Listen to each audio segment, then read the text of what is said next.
Alright, this is, jump into this thing here. That's automatic transmission test 8. We're talking about specific transmission here. Basically is what we're talking about. And we got this question number 1. And basically dealing with it is a transmission that you find in a Jeep Grand Cherokee, you know, and some of your, you know, 00 models and up around there. How many pressure switches are located within the solenoid pack / TRS assembly? And you know, without looking at the handout, you're probably not going to know about that. So 4. Yeah, he was saying 4. Anybody else got a better guess than that? This is a 45 RFE. That's what it is. E typically means electronic. This is automatic transmission test 8. You got it? I'm going to go with 5, just to be different. 5 is right. Give that man a cigar. Okay, how many the transmission control module's electrical terminals mate to a how many way connector? 104. Now that's a Ford thing. 16. It's going to be it's going to be 60. It's a 60 pin controller. Now if you look at the if you happen to look at the 95 that little neon that we got out there, the controller, the engine controller on it is actually a 60 pin connector, and so 60 is a favorite bunch of pins that they have on there. Now the gear ratios on the 45 RFE, reverse is 3-to-1, first is 3-to-1, second is 1.67-to-1, and you know, second, if you've got it in low gear and it shifts, you know, like if you put it down in the lowest gear, it'll shift to second, but it's as high as it'll go. That's 1.50-to-1, so it's got a slightly different ratio, and just if you put it in second range than if you put it in first and let it shift to second range. And then in third gear is 1-to-1, and fourth gear is 0.75-to-1. And it, you know, kind of sets it apart there. Now, one of the things it's got a dual stage fluid pump. It's got several valves that were previously located in the valve body. Sometimes the pump, they'll move some valves. They'll have some valves in the pump body. Now, how many of you guys have pulled an automatic transmission pump apart? There's worksheets on that. You pull the pump apart, it's them two, you know, and then you got to put it back together in bands so that they'll line up. But some of them have actually got valves in those. And now, when you're pulling out, let me ask you this question just to throw it out there. I got an automatic transmission, and let's say that I'm going to, you know, tear this thing down. I've got the when you're pulling the transmission out, what's the first thing you do? Drain the fluid. Drain the fluid. Yeah, if you don't drain the fluid, you're going to make a mess. So you drain the fluid out of the transmission. As a matter of fact, a lot of the mechanics nowadays, when they're going to do an engine resealing job, or if they're going to pull the engine out or whatever, the first thing they do is they jerk that thing up in the air and they pop the transmission out of it. Even if they're not even working on the transmission, they get the transmission out of it before they ever pull the engine out. Now, why would that be a good idea? To get it out of the way and off the motor. Is it easier to stab the engine with the transmission in the vehicle, or is it easier to stab the transmission with the engine in the vehicle? Easier to stab the transmission. It's easier to stab the transmission. So they just go ahead and they jerk the transmission out right quick, and it doesn't usually take all that long. And then they just lift the motor out of there. You know, unhook all the stuff and bring the motor out. Then when you got ready to put the motor back in, all you're doing is you're lining the motor up with the motor mounts and dropping them in place, hook all your wires and all that back up. Then you pop the transmission in. In the meantime, you've replaced the torque converter seal and a bunch of other stuff. Something else you need to think about, when I'm going to say this about these transmissions too, if you pull the engine out of one or the transmission out, and that torque converter is hanging on that seal and it's not supported in the front, and you put it back together, you're going to find that you've got a transmission leak. So it's a good idea, if you've had the transmission out, to go ahead and jerk that torque converter out and pop a seal in it, because it don't take long to do that. It's easy to do, and click it back in there, and then that way you've insulated yourself from a record-breaking comeback.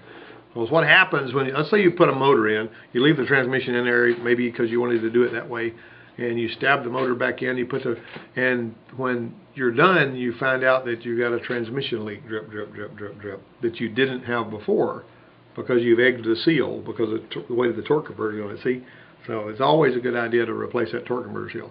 Now, when you're selling parts, and somebody's getting something that you know they're having to pull the engine out for, you know, it's a good idea to say, well, if you hadn't thought about it, it might not be a bad idea to put a torque converter seal in it while you're there. Or they call it a front pump seal. Now, is it odd to call it a front pump whenever most transmissions nowadays don't have anything but one pump? And then eons ago, in the ancient of days, they had a rear pump and a front pump. They had 2 pumps, and then some smart aleck decided we don't need 2 pumps. And so they call front pump seal because there used to be 2 pumps. Okay, now let's move along here. I was also going to say, let's say you pull the transmission out and you got it on your stand and you're going to tear it apart. What's the next thing you do? You got the fluid out of it. You got it out of the vehicle. You got the torque converter out and on the bench. Now you've got it on your stand, so you can flip it. Take the pan off. That's right, Willie. And then what? Valve body. That's right. The valve body, the pan, the valve body comes off, and then you go after your guts, right? Extension housing. A lot of people like to pull that off next. You know, if it's got the governor back there and all that stuff. But you pull the extension housing off, and then you start pulling the guts out of it. Now, some people that haven't been used to this, there's some things you just don't do. There's some things you just do in order. If you don't do them in order, you're going to look silly. Like one of the things that I was talking about the other day, and I probably fussed at more than one person about this. You know, on the brakes, they got this big cage that goes over the rotor, and the disc caliper mounts in that. I don't know how many times I've seen somebody take that whole cage off of their rotor, and I mean, you know, and that's not the right way to do that. If anybody that has worked on a lot of mechanic work sees you take that whole cage off with the caliper on it, they're going to say, what in the world were they thinking about? You know, who does it that way? Nobody does it that way. You know, I mean, basically that's not the right way to do it. Also, on the automatic transmissions, a lot of the times on some of these transmissions, not a lot of times, but on some of them, the filter goes up into the doggone pump. And people start trying to pull the pump out without pulling the valve body or anything, and the doggone, and there's solenoids and stuff that go up in there from the valve body too, and they'll break all of those trying to pull the pump out without pulling the valve body first. You see, there's just some things you don't do in order, you know, out of order. Or I've seen somebody put an engine back together. Like some of these goofy boys, you know, that I've actually thought I've trained them. I said, look, the first thing you do is put the crankshaft in, then you put the the main caps on, you torque those down, make sure it spins easy, and then you put the pistons in one at a time, and every time you tighten a piston, you turn the crank and make sure you don't have good, you know, increased turning torque. Well, I've seen them take the pistons and put them in there where everything's just sticking up there, like they're going to put the crankshaft in after they've got or they hadn't put the main caps on before they start hooking up the rods. I mean, it's just all out of order, you know. Anyway, I got carried on about that. Something else I see is a lot of these guys that I know have worked on cars a lot at home, you know, raising it up with a bottle jack and putting it on blocks and having to squat down and work on it. They'll put it on a lift that will go all the way up where they walk under it, and they'll raise the car up to where it's about 20 inches off the floor, and then they squat down and work on it. I've seen people do that, and I think, what's the point in that? Let's stand flat-footed and work on it if we can. Something else that's not professional is laying on the floor without a creeper, you know, or laying down on the floor to put the lift under there. You know what I mean? You go down on a knee and go under there. That's what you're going to do if you're professional. Okay, let's move on. Let's see. What's the gear ratio for the? Wait a minute. Excuse me. In park, neutral, and low, which solenoid switch valve directs fluid to the clutch? That would be the low reverse. That'd be the low reverse. Okay, and what's the gear ratio for the 45 RFE's alternate second gear? I just gave you that a minute ago. 1.5. That's there you go. You got that's really good. Okay, which of the following is not a direct transmission control module input? I think it's a solenoid. Well, I mean, we're talking inputs now. Pressure control solenoid is an output, not an input. And you know that when I took this test, and I actually took this test whenever I was at the dealership, and I actually had the booklet, and I actually turned it into a handout for you guys. And I was actually, and you said the same thing I did. You know, it says which of the following is not a direct TCM input. The pressure control solenoid is an output, not an input. And you know, I was thinking the brake switch state would be not a direct TCM input. You know, but one way or another, if you put pressure control solenoid, I'm going to like that because that's actually an output, not an input. So go ahead and mark that one B. Huh? Yeah, I like it. When attempting to narrow down a problem with transmission operation, you should start at doing what? performing a shift lever position test? Absolutely, that's really important. How many of you know that you can actually have the shift linkage adjusted wrong, and if you put that thing in gear and that manual valve, which is really important, and the valve body is slightly in the wrong position, it can direct fluid somewhere to where you... What if you think it's in drive, but it's almost in neutral because you got it maladjusted? You're not going to have good fluid flow to where you're supposed to have it, right? So you got to make sure that the detents on your gear selector line up. Now, somebody else would get some kudos from me if they would take the Ranger and they'd fix it so the transmission selector would point again, because somebody put that thing, the last time somebody put that thing back in there, the cable wasn't hooked up, you know. Yeah, the cable snapped. Snapped. Yeah, the wire. Oh, I know what happened. Somebody didn't take it loose, and when they take it in, oh, I broke the cable. That whole thing's got to be replaced. You got to replace that whole, you know, that thing. I've already replaced it about 47,214 times, you know. So, actually, not that many times, but you know. But okay. Let's look at this number 7. When the R45 RFE transmission is in third gear, which two clutches are applied? You guys should know that, couldn't you? It's going to be. Second and fourth? Actually, over. You got good cold stuff. Is it cold? All right then. And we're not leaking anywhere, huh? Very smooth. Oh, we'll call him. All right. Bring that car out of that shop over there and park it out here. You got it parked? Right on the flat side. Oh, you got it. Okay, that's good. That's good. Put all your, yeah, I will. Put your tools away and lock everything down over there. And you'll be good to go in about into a few minutes. Okay. That's overdrive and underdrive. Overdrive and underdrive. I will tell you this: you will not see questions this specific about a particular transmission on the ASE test. Everything on the ASE test is general principles. You know, is going to be true for any car.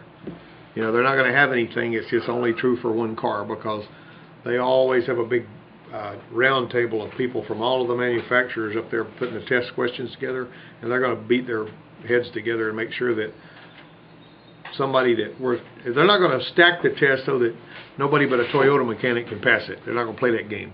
You know, they can do all that. Okay. What about it, George? Oh, huh? Oh, he was a Toyota mechanic. I said something embarrassing. No, not really. All right, so let me see.